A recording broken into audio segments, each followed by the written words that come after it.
In 1984, four guys in jumpsuits and proton packs convinced an entire generation that ghosts were real, and that bustin' made you feel good. Ghostbusters didn't just become a hit, it became a cultural institution. Decades later, the costumes still sell out at Halloween, the theme song still plays at stadiums, and the film still holds up as one of the greatest comedies ever made. But time moves fast, even for the people who crossed the streams and saved New York City. So today, we're looking back at the iconic cast of Ghostbusters and finding out where they are now, in 2026. Let's get into it. Bill Murray. If there's one person you can point to as the heartbeat of Ghostbusters, it's Bill Murray. Born on September 21st, 1950, in Wilmette, Illinois, Murray had already built serious comedic credibility through Saturday Night Live and films like Caddyshack and Stripes before stepping into the role of Dr. Peter Venkman. Venkman was smooth, sarcastic, and completely unqualified, and Murray played him with effortless charm. The character was originally written with John Belushi in mind, but after Belushi's death in 1982, Murray took the role and made it entirely his own. He was 33 years old during filming, and it showed, sharp, physical, and in full command of every scene. Fast forward to 2026, and Bill Murray is 75 years old, and still one of the most fascinating people in Hollywood. After Ghostbusters, he went on to star in dozens of acclaimed films. Lost in Translation earned him a Golden Globe, and his collaborations with director Wes Anderson became a beloved film movement of their own. He's known off-screen for being famously unpredictable, showing up at random parties, crashing strangers' photos, and being almost impossible to reach through normal channels. He returned to the Ghostbusters universe in both Ghostbusters, Afterlife in 2021, and Ghostbusters: Frozen Empire in 2024, reprising his role as Venkman across both sequels and giving longtime fans more than they bargained for. Dan Aykroyd. Dan Aykroyd wasn't just an actor on Ghostbusters, he was the man who built it from the ground up. Born on July 1st, 1952, in Ottawa, Canada, Aykroyd co-wrote the original screenplay and is widely credited as the creative engine behind the entire franchise. He played Dr. Ray Stantz, the most earnest and enthusiastic of the team, the one who genuinely loved ghosts, even as they tried to kill him. Aykroyd was 31 during filming, fresh off his Blues Brothers success, and poured everything he had into making Ghostbusters feel real. His research into actual parapsychology and occult history gave the film an unusual depth beneath the laughs. At 73, Dan Aykroyd remains one of the most interesting people to ever come out of the SNL era. He's spoken publicly about living with Tourette syndrome and has described himself as being on the autism spectrum, something he credits for his intense, obsessive research habits. Outside of acting, he founded Crystal Head Vodka in 2008, which became a massive global brand. He has been open about his belief in UFOs and the paranormal, not as a joke, but as a genuine lifelong passion. He appeared in both Afterlife and Frozen Empire, continuing to carry the franchise forward alongside the original crew. Harold Ramis. Harold Ramis was the brain of the Ghostbusters operation, both on-screen and off. Born on November 21st, 1944, in Chicago, Ramis was already a legendary comedic force before Ghostbusters, having written Animal House and directed Caddyshack. As Egon Spengler, he played the deadpan, data-obsessed scientist who was more comfortable with equipment than with people. He was 39 during production, the oldest of the main trio, and brought a quiet, grounded energy that balanced perfectly against Murray's chaos and Aykroyd's enthusiasm. What audiences didn't fully know at the time was that Ramis also co-wrote the Ghostbusters screenplay alongside Aykroyd.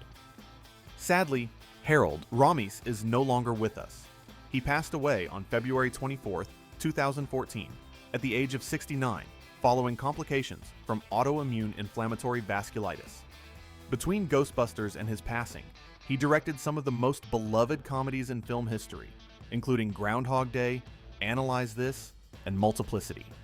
His friendship with Bill Murray, which had been strained for years, was reportedly reconciled shortly before his death, a detail Murray later confirmed publicly.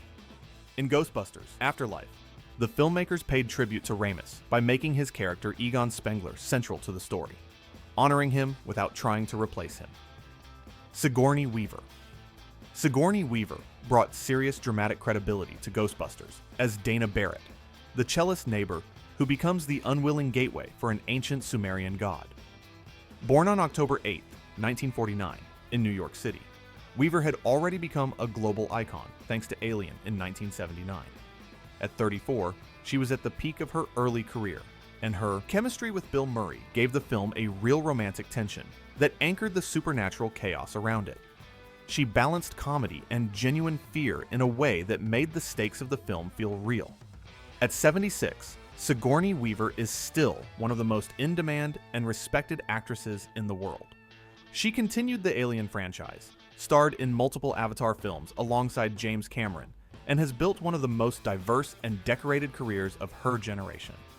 And while she didn't join the main action in the recent sequels, she did treat fans to a nostalgic mid-credits cameo in Afterlife, proving that the spark between Dana and Venkman is still there, decades later. Ernie Hudson.